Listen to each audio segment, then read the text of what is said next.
Hey guys, so this week we're going to be talking about energy, which is chapter 17 and 18, but we're specifically going to be talking about the non-renewable energy, so things like oil, coal, and natural gas. So to begin, what is energy? Energy is the ability to do work or cause change. So there are two major types of energy, or categories of energy. One would be kinetic energy, which is the energy that an object has due to motion, so energy in action. So this is if something is already moving.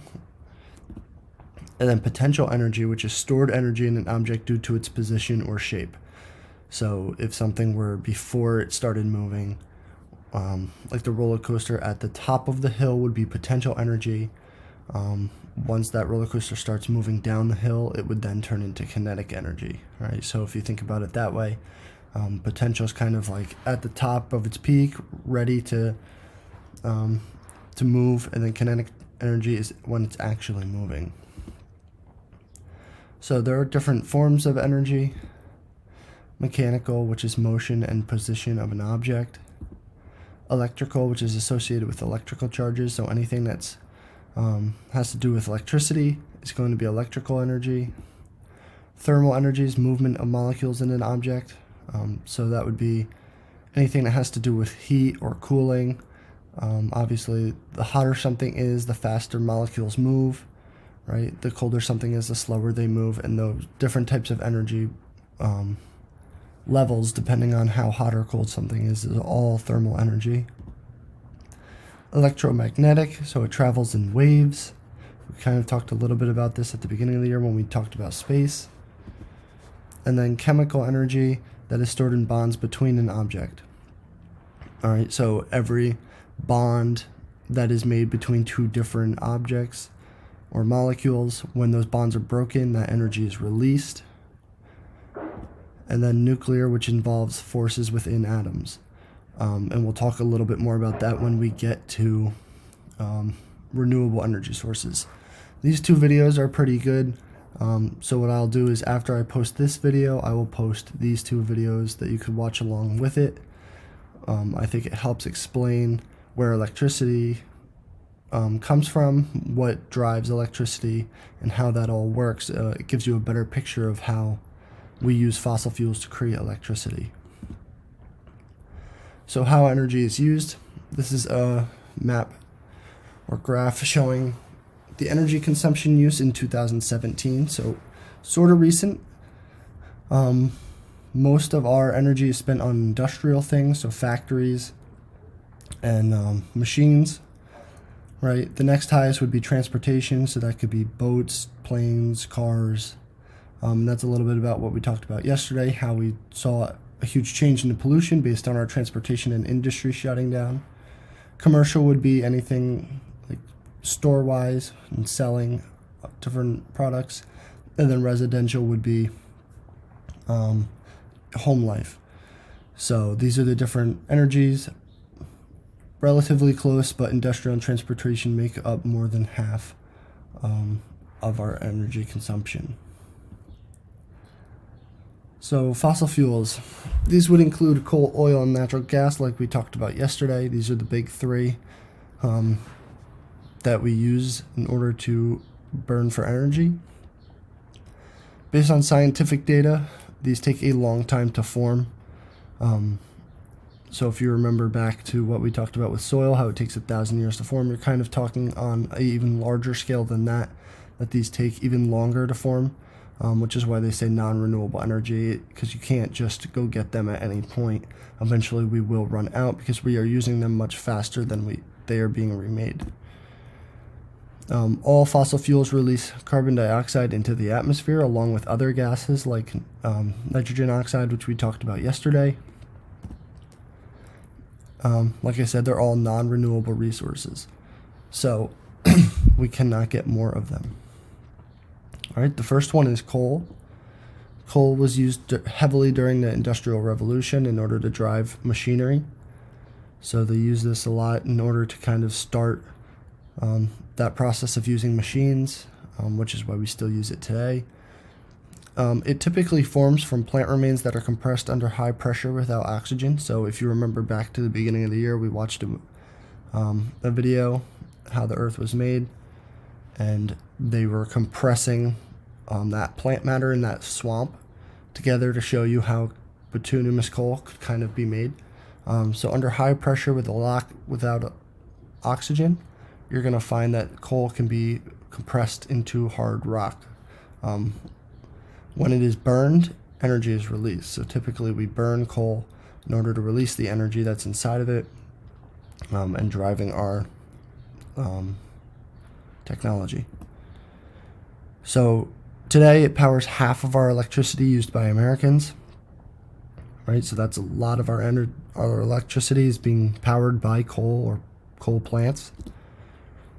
And it provides 1/4 of the world's energy. Right, so 1/4 of the world's energy is coming from burning coal. You're heavily reliant on coal at this point. We usually obtain coal through strip or subsurface mining.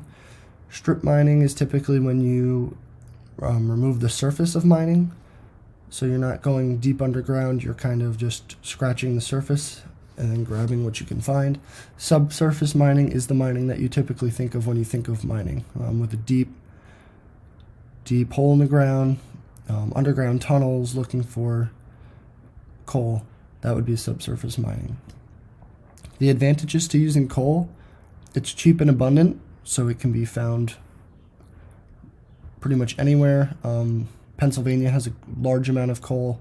That's where we usually get most of our coal from. But it's super abundant in the United States.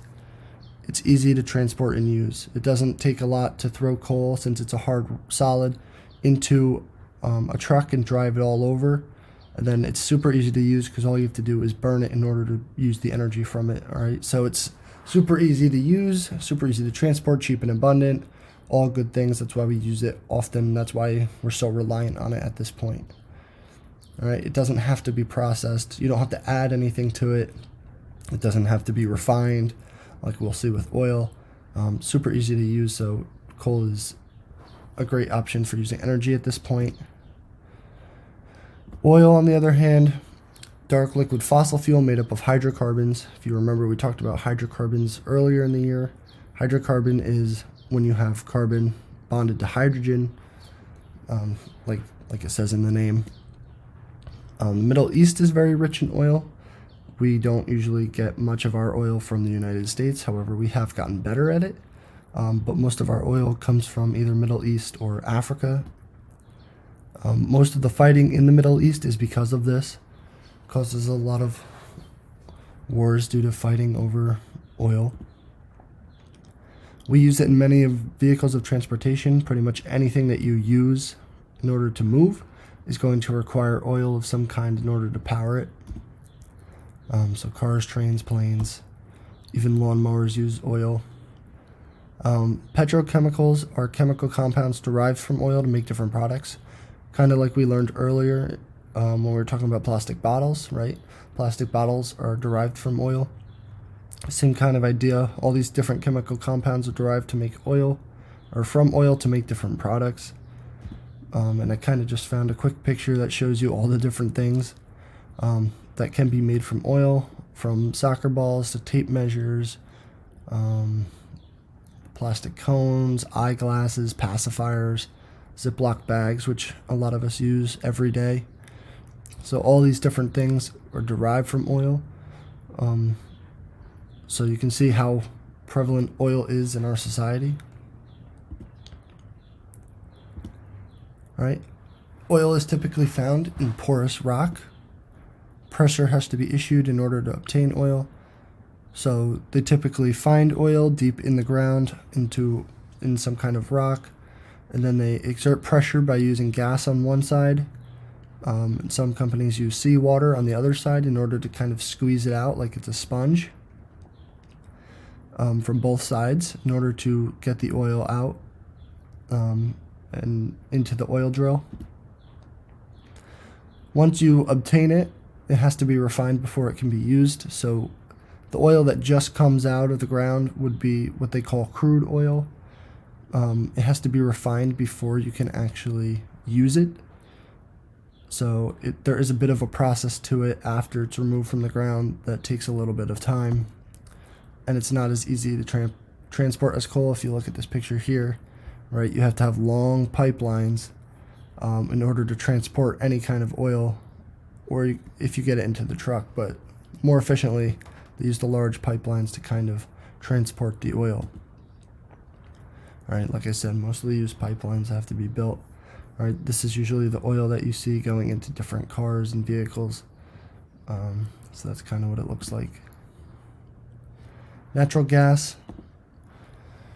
All right, natural gas is kind of newer. It consists of methane gas mixed with small amounts of other gases. So methane is carbon bound to 4 hydrogens, and small amounts of other gases. It's colorless and odorless, so you can't see it or smell it. Becoming more and more popular, it is typically found above coal and oil deposits. The advantages to using natural gas: less polluting than oil and coal, and provides more energy than oil and coal. So it's slightly better. If you were to use a fossil fuel, natural gas would be the best fossil fuel to use, because it's less polluting and it actually provides more energy. So a lot of people have been switching from oil to natural gas when heating their homes, because of this. It provides more energy, so eventually it would be cheaper once the switch is made. So like I said, it's used to heat homes and businesses. Can be used in appliances such as water heaters, stoves, and dryers. So you can fuel those with natural gas. It can also be used in products such as paints, plastics, dyes, and fertilizers as well. So natural gas is you can kind of use it all over, kind of like oil. So it can be used in all these different things, not just heating homes. So this is our supply of fossil fuels. Scientists believe that we have peaked with oil in terms of oil production. So we believe that we have used the most amount that we will ever have, and that we are on our way down. So if you see, these different colors represent different areas around the world. And obviously in the United States, it looks like we peaked in 1970, right? Middle East, it looks like we peaked in 2010, which was recent. But now we would be about here. And as you can see in all the different colors, we're on our way down, meaning that we are running out of these fossil fuels. And looks like if you continued by the year like 2070 or 2100, we might be out of these fossil fuels. So we kind of have to be moving in a quick way to alternative energy sources because we are limited.